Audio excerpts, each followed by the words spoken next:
Most buyers walk into a showing and immediately start thinking about where they're going to put their couches, what color they're going to paint the walls, whatever it may be. I get it, it is very exciting, but before I even open the front door, I am already working. I have flipped a number of homes in New Jersey prior to moving back to Massachusetts. I've done everything from framing walls to running electrical, and now as a real estate agent here in Central Massachusetts, I bring that same eye to every single showing that I walk through with my buyers. So in the first 5 minutes, I can already tell a lot about the home and what the projects may be that they may be looking at. So today I'm going to show you exactly what it is that I look for so that you can start seeing homes in the same eyes that I'm seeing them. I'm Annie Oakman. I'm a local real estate agent. I'm based out of Central Massachusetts. I work all of Massachusetts and Connecticut, and I work with a lot of first-time home buyers and a lot of young families who are navigating the market for the first time. So if you've been trying to figure out how to evaluate a home beyond how it looks from Zillow or Realtor.com or Homes.com, you are in the right place. Let's jump in. So the first thing I'm looking at is the exterior. And honestly, a lot of buyers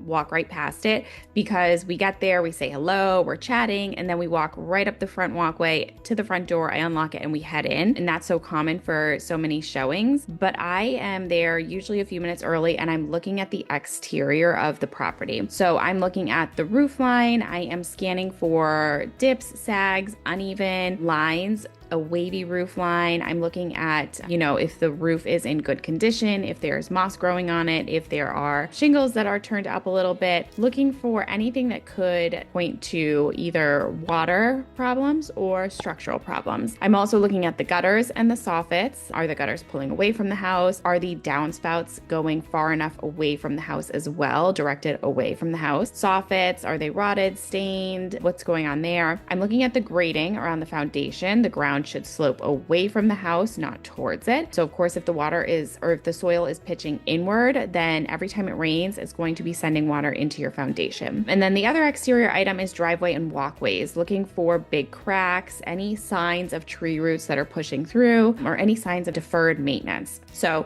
none of these things are automatically going to kill a deal, but they set the stage for what we may expect to see on the inside. So the moment I open the front door, I start to smell, see if there is any musty or damp or mildewy smells. That's one of the bigger red flags because that smell usually means moisture. Then I'm going to be looking at the ceiling as well for water stains. Even old water stains are going to tell us a little bit of a story. So was there a leak prior? Did they fix it? When did they fix it? And then was it painted over? I had a situation actually back in New Jersey when I was flipping houses when an electrician let me know that he was aware of a house that was going on the market and the owners had just painted over the bathroom because there was potential mold on the bathroom ceiling from the vent fan not working. So that is a huge red flag that you're always kind of keeping an eye out for. Obviously, that is not the case in so many situations. So I don't want you to think that if you see fresh paint or a newly painted home, that that's the problem. They're not necessarily covering something up. That was a one instance, but it's something that you're always kind of keeping an eye out for. Do you see water stains on the ceiling or anywhere else? And then I'm also looking at the floors. So are they sloping? Are they bouncy? Are there soft spots?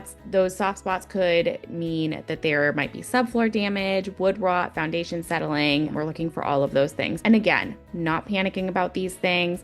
Honestly, there are some people that sloping floor does not bother one bit, whereas for me, it would drive me crazy. But some people don't mind that, and even if it's sloping just slightly, there's many variations of this. Not something to panic about by any means, just take the notes, keep an eye out for those items. Kitchen, bathrooms, those are usually the most expensive rooms to renovate. So you want to keep an eye on the plumbing, the ventilation, electrical in there. Check out under the sinks. I'm always taking a peek under the kitchen sinks and the bathroom sinks, looking for water stains, rust. That's also a good spot to look for even rodent activity. So under the sinks, the caulk and the grout around the tubs and the showers. So cracked or missing caulk is one of the most common ways that water gets into those areas, gets into the walls and the floors. And water leaking is a big problem. Water is one of the major issues of a home, wherever it may be coming from. So it causes a lot of damage. So keep an eye out for that.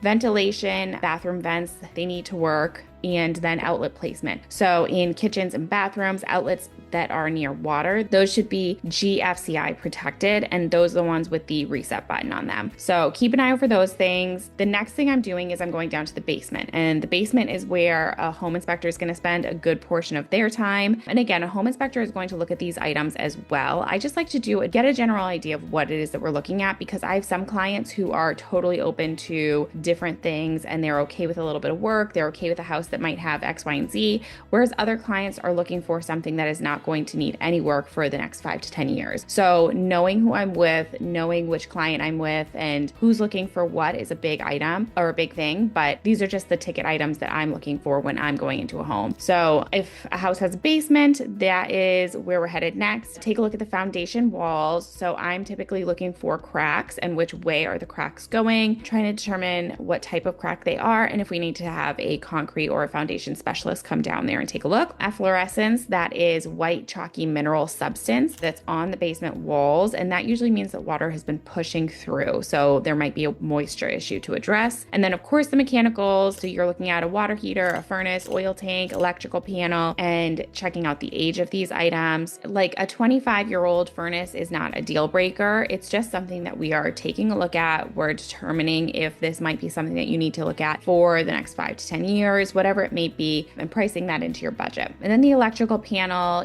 some of the older panels have safety issues and may need to be replaced. So taking a peek in the electrical panel. Also for the electrical panel, sometimes you may have open spots on it, which if you don't have an AC system, that may be a good thing. So you want to look at your electrical panel, see if you have any open spots, if you plan on doing any updates, so that you know that. And again, none of this is meant to scare you out of buying a home. I have bought a number of homes, and my clients have bought a number of homes, of course, throughout the years. And these are not things that we should be afraid of. It's just you need to know what you're looking at in order to make the best decision for you. So the last item that I'm going to look at is the attic. So if my clients don't like a house, we're not going to be opening the attic, obviously. But if my clients love the home and they think they're going to put an offer in, I always suggest that they take a peek up in the attic if it's something that we can get into at that time. Again, your home inspector is certainly going to be going up there. So when you go up to the attic, you're going to want to take a look at insulation, because poorly insulated attics are going to cost you money. They could also have moisture issues. So insulation is a big thing. And then ventilation, another thing that could cause potential moisture issues. So take a look at if the home is being ventilated properly, if the bathroom vent is being vented outside